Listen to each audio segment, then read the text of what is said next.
Caste census, जातीय जनगणना। आज 2025 के भारत में जातीय जनगणना की बात हो रही है। मतलब अब हमारे देश में पूछा जाएगा, जी आप कौन से जात के हैं, आप कौन से जात के हैं। तो मैं इस वीडियो के अंदर बताना चाहती हूँ कि मैं ब्राह्मण जात से आती हूँ और मेरा पूरा नाम है अर्चना तिवारी। कुछ लोग कह सकते हैं कि चूंकि अब ब्राह्मण हैं तो इस वजह से कास्ट सेंसस का विरोध करेंगी, लेकिन मैं इस वीडियो के अंदर तथ्यों पर बात करूंगी, फैक्ट्स पर बात करूंगी। और जो लोग मेरा ये वीडियो देखेंगे उन लोगों को मैं बताऊंगी कि जातीय जनगणना हमारे देश में कोई नई बात नहीं है। बीजेपी ने पहले भी जातीय जनगणना किया है अपने प्रदेशों में जहां पे उन्होंने स्टेट रूल किया है और लगभग 69% तक का आरक्षण भी दिया है। इस वीडियो के अंदर मैं आपको बताऊंगी कि आखिर कैसे अंबेडकर और गांधी जी के बीच में जात को लेकर के विवाद हो गया था। इस वीडियो के अंदर मैं आपको बताऊंगी कि भारत के अंदर 12 प्रदेशों में जातीय जनगणना हो चुकी है और उसके पीछे का खेल भी मैं आपको समझाऊंगी। और कुछ राज्य तो ऐसे हैं जो बीजेपी रूल्ड स्टेट हैं और वहां पर आरक्षण का जो कैप है वो 50% से जो बात राहुल गांधी कह रहे हैं कि हम सरकार के ऊपर प्रेशर बनाएंगे और 50% के आरक्षण के कैप को हटाएंगे, वो बीजेपी रूल्ड स्टेट में पहले से ही हट चुकी है। और इस वीडियो के अंदर मैं आपको समझाऊंगी कि ये 50% कैप क्या है और अगर सुप्रीम कोर्ट ना होता तो आज हमारे देश में आरक्षण की बात होती। टैलेंट तो खैर छोड़ दीजिए, स्किल तो छोड़ दीजिए, अब सिर्फ और सिर्फ आरक्षण आधारित राजनीति होती। अब मुस्लिम अपीजमेंट एक ठंडे बस्ते में जाएगा और आरक्षण अपीजमेंट की राजनीति हमारे देश में होगी। तो चलिए हम वीडियो की शुरुआत करते हैं, लेकिन सबसे पहले मैं आपको बताती हूं कि हमारे देश में सबसे पहले जो जातीय जनगणना की गई थी वो 1931 में ब्रिटिश राज में की गई थी। और ब्रिटिश का ये मानना था कि अगर इंडिया को रूल हमेशा तक करना है तो यहाँ के समाज को बांटना जरूरी है। इस वजह से ब्रिटिश ने all over India caste census किया ताकि वो जात के आधार पर एडमिनिस्ट्रेशन को पूरी तरीके से कंट्रोल करें। ब्रिटिश कम्युनल अवार्ड तक लेकर के आए जिसके तहत सेपरेट इलेक्टोरेट की बात हुई, जिसमें पहली बार हिंदू और दलित्स को अलग अलग बताया गया, जिसके ऊपर अंबेडकर और गांधी के बीच में विवाद हुआ। अंबेडकर जी ने सपोर्ट किया कि ये सही है, दलित हिंदू से अलग हैं और इनको वोट देने का अलग अधिकार होना चाहिए। पहली बार भारत के अंदर ये बात हुई कि अगर किसी गांव में दलित रहते हैं तो उनका जो चुनाव लड़ने वाला होगा वो भी दलित होगा और वोट देने का अधिकार भी सिर्फ दलितों का होगा। और अगर उस गांव में कोई दूसरे कास्ट के लोग रहते हैं तो उनको वोट देने का अधिकार नहीं होगा। पहली बार 1931 में हमारे देश में ऐसी बात हुई थी जिसका विरोध महात्मा गांधी ने उस वक्त किया था और कहा था कि ये जातीय जनगणना और हिंदू और दलित को जो अलग बताने की बात हो रही है ये हिंदू समाज को बांटने का काम करेगी। अगर मैं आज की बात करूं, 2025 की बात करूं, तो हमारे देश में करीब 12 ऐसे राज्य हैं जहां पर जातीय जनगणना हुई और सरकारों ने अपने अपने वोट बैंक और पॉलिटिक्स की वजह से 50% कैप को हटा करके किसी ने 69% किया, किसी ने 75% किया, किसी ने 77% किया। लेकिन उससे पहले मैं आपको समझाती हूँ ये 50% का कैप आखिर है क्या चीज। हुआ था 1990 के टाइम पे मंडल कमीशन, जिसके तहत एक बहुत बड़ा आंदोलन हुआ था और उस आंदोलन के बाद इतनी ज्यादा बातें होने लगी कि कई सरकारें भी गिर गई थी। उस वक्त ओबीसी का आरक्षण की बात हुई और उस आंदोलन के बाद 27% ओबीसी को आरक्षण दिया गया और ये लोग कोर्ट में जाकर के इन लोगों ने अपनी बात की कि हमें और ज्यादा आरक्षण चाहिए। फिर सुप्रीम कोर्ट ने कैप लगाया कि आप किसी भी सरकारी नौकरी या फिर आप किसी भी प्लेटफॉर्म पर 50% ही आप आरक्षण दे सकते हैं। अगर राजनीतिक पार्टियों का बस चलता तो उस वक्त से ये आरक्षण 70% तक ले जाते। आज आप राहुल गांधी को सुन लीजिए, तेजस्वी को सुन लीजिए, या फिर अब नई वाली भाजपा को सुन लीजिए, वो भी इस तरीके की बात करती है। तो अगर मान इसका एग्जाम्पल मैं आपको समझाती हूँ, अगर किसी नौकरी में 10 सीट खाली है, मैं 10 सीट की बात कर रही हूँ, तो आज का सिनेरियो ऐसा है कि जो जनरल कैटेगरी के लोग हैं, वो सिर्फ और सिर्फ 5 सीट पर ही अपनी दावेदारी पेश कर सकते हैं, अपनी लड़ाई लड़ सकते हैं। ये जो 5 सीट है वो पूरी तरीके से ST, SC, OBC के लिए आरक्षित है। तो ये है 50% का कैप। अगर सुप्रीम कोर्ट बीच में नहीं आता तो शायद आज हमारे देश में 70 से 80% तक की आरक्षण की राजनीति चल रही होती। और अगर आप इनसे निकले हुए नेता देखेंगे तो चंद्रशेखर रावण, उनकी आप बातें सुन लीजिए, आप उनको देखेंगे, उनके इंस्टा हैंडल या फिर उनके आप प्रोफाइल पर देखेंगे तो विदेशों में जाकर के वो बड़ी बड़ी महंगी गाड़ियों पर घूमते हैं।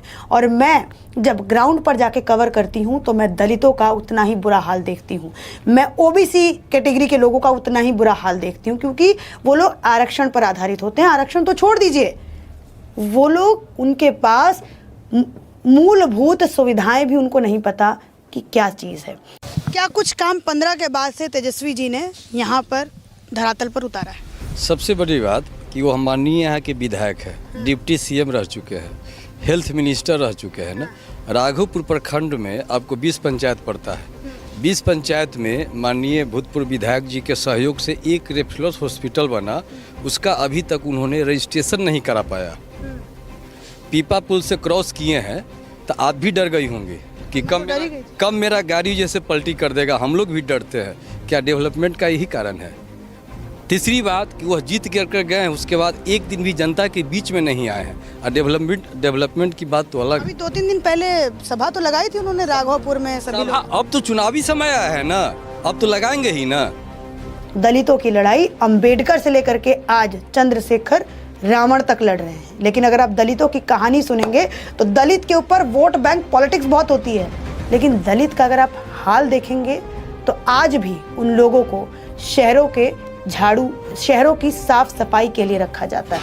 तो ये हमारे देश में एक कड़वी सच्चाई है जो मैंने ग्राउंड पर उतर के महसूस की है। जब मैं दूर से दूर गांव के इलाकों में दलित परिवारों से बात करती हूँ, मैं उनके बीच में जब जाती हूँ कवरेज करने के लिए, तो मुझे दिखता है कि सिर्फ और सिर्फ गरीबी ने उनके घरों पर दस्तक दिया है।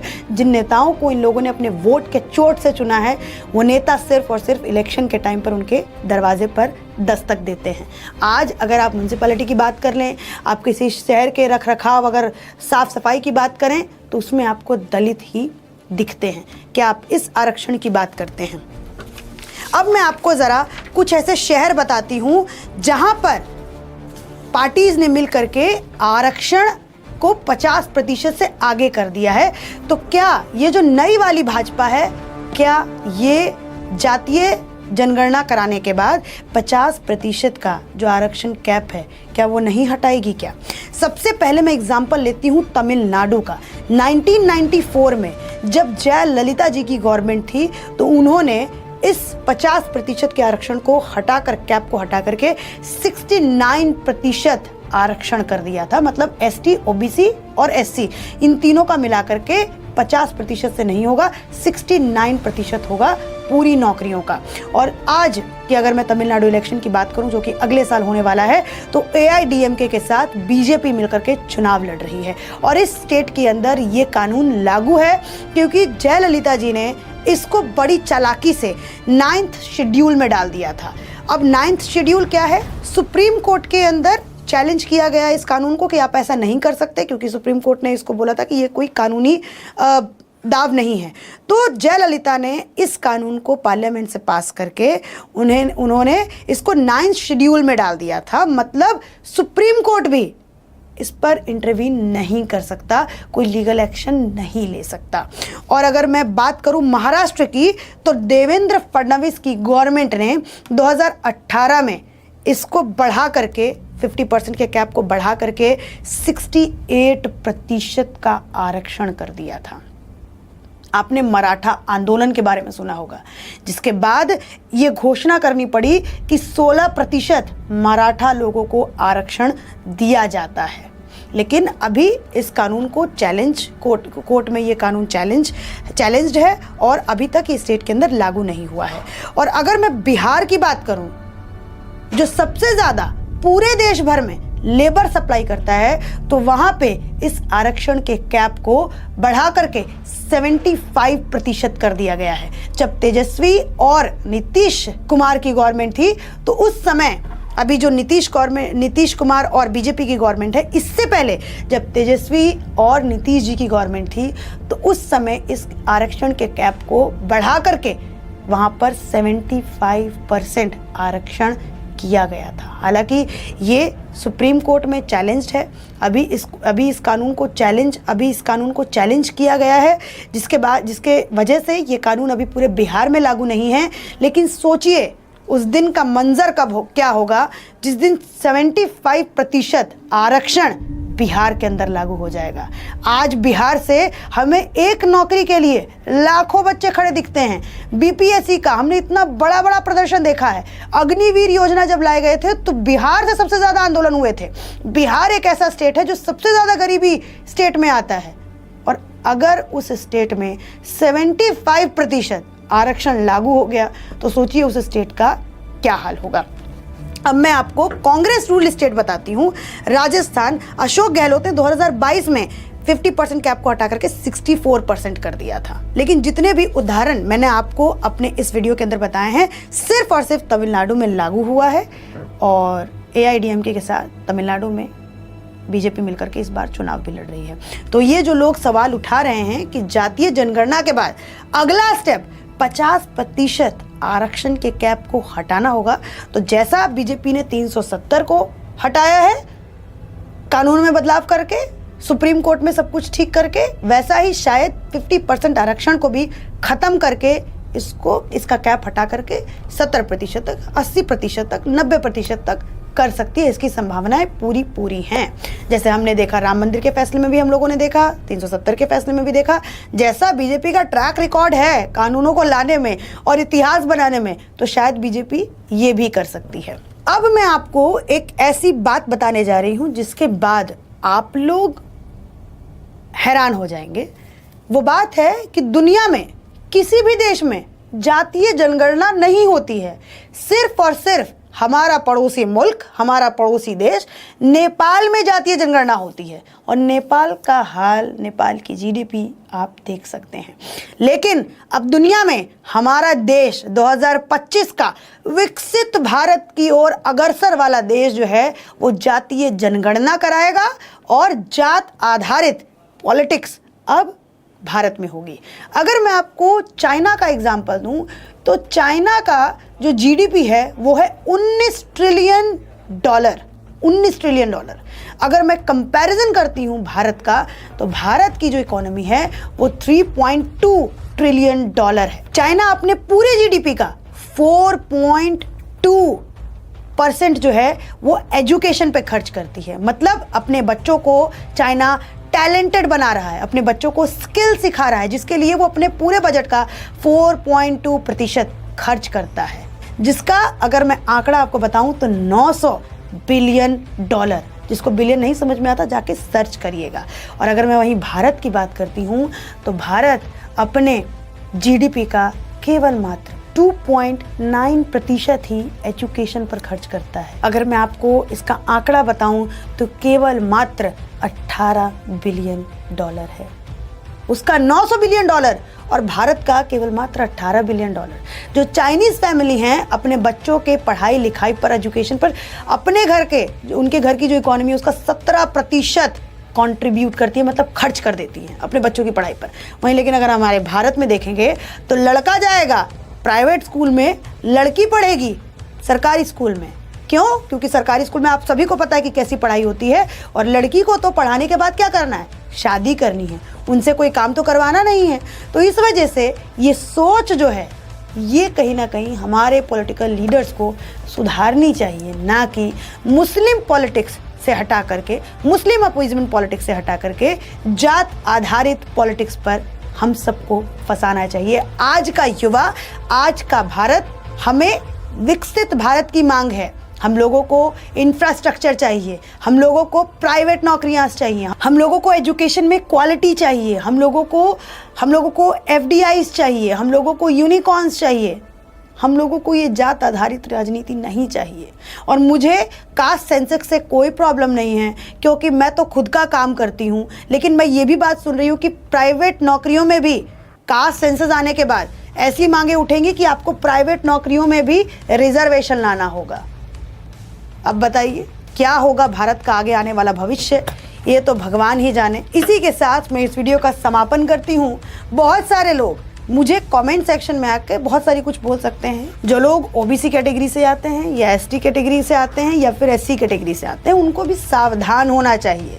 आपके नेता सिर्फ आप लोगों के वोट का इस्तेमाल करते हैं, सिर्फ और सिर्फ आपके वोट का इस्तेमाल करते हैं। अगर आप बिहार के तरफ जाएं, उधर देखिए जो मंडल कमीशन के बाद जो नेता निकल करके आए, जो समाजवादी नेता निकल करके आए, उन्होंने अपने समाज का कितना विकास किया, वो क्या बोलते हैं अपने समाज के बारे में। और अगर या फिर आप उत्तर प्रदेश में चले जाइए या फिर आप किसी भी स्टेट में जाइए जहाँ से राजनीतिक लोग निकल के आए हैं और जिन लोगों ने सिर्फ और सिर्फ जात की राजनीति करके अपने समाज को तोड़ने का काम किया है, आज उनके बच्चे विदेशों में हैं, लेकिन आपके बच्चे घर में हैं, डिप्रेशन में हैं, डिसअपॉइंटमेंट में हैं कि हम आगे फ्यूचर में क्या करेंगे, हम कौन सी नौकरी करेंगे, हमारे लिए कोई नौकरी है भी? ये सवाल खुद से ज़रूर करिएगा। धन्यवाद। Thank you so much.